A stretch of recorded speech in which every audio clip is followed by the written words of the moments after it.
नमस्कार दोस्तों, स्वागत है आपका एक और नए रोमांचक सफर में, जहां हम साथ मिलकर खोजेंगे दुनिया के सबसे बड़े रहस्यों में से एक पिरामिड। क्या आपने कभी सोचा है कि हजारों साल पहले बिना किसी आधुनिक मशीन के इतना विशाल पिरामिड कैसे बनाया गया? पिरामिड कितने ऊंचे होते हैं, इनके अंदर क्या छुपा होता है, और ये बने किस चीज से हैं? अरे दोस्तों, ये सवाल सदियों से लोगों को परेशान करते आ रहे हैं। कुछ लोग कहते हैं कि ये एलियंस का काम है, तो कुछ का मानना है कि ये किसी जादुई शक्ति से बने हैं। लेकिन सच क्या है? क्या वाकई में ये इंसानों ने बनाए थे? चलिए आज हम इन सभी सवालों का जवाब ढूंढते हैं इस वीडियो में। तैयार हो जाइए, क्योंकि ये सफर थोड़ा लंबा और बहुत ही रोमांचक होने वाला है। अगर आपको हमारे वीडियो पसंद आते हैं तो प्लीज हमारे YouTube चैनल मिस्टर अर्थ एक्सप्लोर को सब्सक्राइब करें और पास में दिए गए बेल आइकन को दबाना न भूलें, ताकि आपको हमारे नए वीडियो की नोटिफिकेशन सबसे पहले मिले।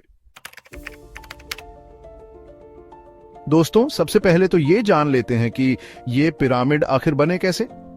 हम बात कर रहे हैं मिस्र के पिरामिड की, खासकर गीजा के ग्रेट पिरामिड की, जो दुनिया के सबसे बड़े और रहस्यमयी स्मारकों में से एक है। अब जरा सोचिए, ये पिरामिड करीब 4500 साल पहले बनाए गए थे। उस जमाने में न तो कोई क्रेन थी, न ही बुलडोजर, तो फिर ये विशालकाय पत्थरों को उठाकर कैसे लगाया गया होगा? ऐसा माना जाता है कि हजारों की संख्या में मजदूर दिन रात एक करके इन पिरामिडों को बनाने में जुटे हुए थे। ये मजदूर कोई आम मजदूर नहीं थे, बल्कि कुशल कारीगर थे, जो पीढ़ी दर पीढ़ी ये कला सीखते आ रहे थे।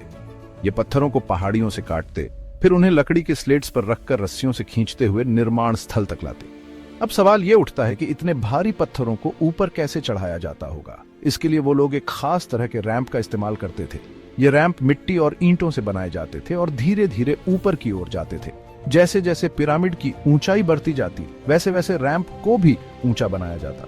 पत्थरों को रैंप पर लकड़ी के लट्ठों की मदद से घसीटते हुए ऊपर ले जाया जाता था। यह काम बहुत ही कठिन और समय लेने वाला होता होगा, लेकिन हमारे पूर्वजों ने इसे बखूबी अंजाम दिया। ये एक तरह का इंजीनियरिंग चमत्कार था जो आज भी लोगों को हैरान करता है। कल्पना कीजिए, उस भीषण गर्मी में बिना किसी आधुनिक उपकरण के ये लोग इतनी बड़ी संरचना कैसे बना पाए होंगे। ये उनकी मेहनत, लगन और कौशल का ही नतीजा था कि आज हम इन अद्भुत पिरामिडों को देखकर दंग रह जाते हैं। लेकिन दोस्तों, ये तो बस शुरुआत है। अभी तो हमने पिरामिड के रहस्यों की सतह को ही छुआ है। आगे बढ़ने से पहले एक बार उन हजारों बेनाम मजदूरों को याद कर लेते हैं, जिनकी कड़ी मेहनत और समर्पण के बिना ये अजूबा मुमकिन नहीं था। अब बात करते हैं इन पिरामिडों की ऊंचाई की। दोस्तों, गीजा का ग्रेट पिरामिड कोई मामूली इमारत नहीं है। जब इसे बनाया गया था तब इसकी ऊंचाई लगभग 146 मीटर थी। जी हां, आपने सही सुना, 146 मीटर। हालांकि समय और मौसम की मार की वजह से अब इसकी ऊपरी सतह थोड़ी क्षतिग्रस्त हो गई है और इसकी ऊंचाई कम होकर लगभग 138 मीटर रह गई है। लेकिन फिर भी ये किसी भी इमारत से कहीं ज्यादा ऊंचा है। जरा सोचिए, आज से लगभग 4500 साल पहले, जब दुनिया में इतनी ऊंची इमारतें नहीं हुआ करती थीं, तब ये पिरामिड धरती की सबसे ऊंची इंसानी रचना थी। और सबसे खास बात यह है कि ये रिकॉर्ड लगभग 3800 सालों तक कायम रहा। जी हां दोस्तों, 3800 सालों तक कोई भी इमारत इस पिरामिड की ऊंचाई को पार नहीं कर पाई। ये बात अपने आप में ही बहुत बड़ी है और ये दिखाती है कि हमारे पूर्वज वाकई में कितने बुद्धिमान और कुशल थे। लेकिन दोस्तों, कहानी यहीं खत्म नहीं होती। अभी तो हमने पिरामिड के और भी कई रहस्यों को उजागर करना है। क्या आप जानते हैं कि इन पिरामिडों के अंदर क्या छुपा है? क्या वाकई में इनके अंदर खजाना भरा पड़ा है?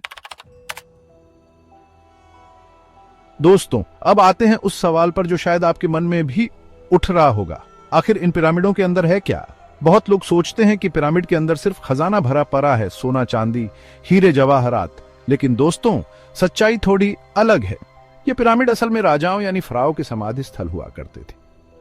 प्राचीन मिस्र में मृत्यु के बाद के जीवन को बहुत महत्व दिया जाता था और फराओ को देवता माना जाता था। इसलिए उनकी मृत्यु के बाद उन्हें शाही ठाट बाट के साथ दफनाया जाता था और उनके साथ उनकी जरूरत की हर चीज, सोना चांदी, हथियार, रथ, यहां तक कि उनके नौकर चाकरों को भी जिंदा ही दफना दिया जाता था। पिरामिड के अंदर कई गुप्त कमरे होते हैं, जैसे कि किंग्स चेंबर, जहां फराओ का शव रखा जाता था, क्वींस चेंबर और लंबी लंबी सुरंगें। इन कमरों में राजा का शरीर, मूर्तियां, तस्वीरें और महत्वपूर्ण जानकारी रखी जाती थी। पिरामिड के अंदर कई गुप्त कमरे होते हैं, जैसे कि किंग्स चेंबर, जहां फराओ का शव रखा जाता था, क्वींस चेंबर और लंबी लंबी सुरंगें। इन कमरों में राजा का शरीर, उनकी कीमती वस्तुएं और कभी-कभी ताबूत भी रखे जाते थे। लेकिन दोस्तों, सबसे हैरान करने वाली बात यह है कि कुछ कमरे आज भी ऐसे हैं जिन्हें पूरी तरह से समझा नहीं जा सका है। वैज्ञानिक आज भी इन कमरों के रहस्यों को सुलझाने की कोशिश कर रहे हैं। अब तक तो आप समझ ही गए होंगे कि पिरामिड कोई मामूली इमारतें नहीं हैं। लेकिन क्या आपने कभी सोचा है कि आखिर ये बनी किस चीज से है? दोस्तों, पिरामिड मुख्य रूप से चूना पत्थर और ग्रेनाइट से बने हैं। ये पत्थर बहुत ही मजबूत और टिकाऊ होते हैं, तभी तो हजारों सालों बाद भी ये पिरामिड आज तक खड़े हैं। कुछ पत्थर तो इतने भारी हैं कि उनका वजन 70 टन से भी ज्यादा है। अब जरा सोचिए, इतने भारी पत्थरों को उस जमाने में कैसे काटा जाता होगा, कैसे ढोया जाता होगा और कैसे ऊपर ले जाया जाता होगा। ये अपने आप में एक अजूबा है। वैज्ञानिक आज भी इस बात पर रिसर्च कर रहे हैं कि आखिर हमारे पूर्वजों ने इतने सीमित संसाधनों में इतनी बड़ी और भव्य इमारतें कैसे बनाई। तो दोस्तों, ये थी कहानी दुनिया के सबसे बड़े रहस्यों में से एक, पिरामिड। उम्मीद है आपको ये वीडियो पसंद आया होगा।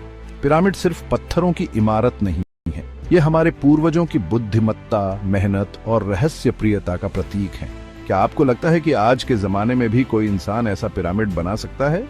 नीचे कमेंट में जरूर बताइए। वीडियो अच्छा लगा हो तो लाइक, शेयर और मिस्टर अर्थ एक्सप्लोर यूट्यूब चैनल को सब्सक्राइब करना मत भूलिए। मिलते हैं अगले वीडियो में एक और नए रहस्य के साथ।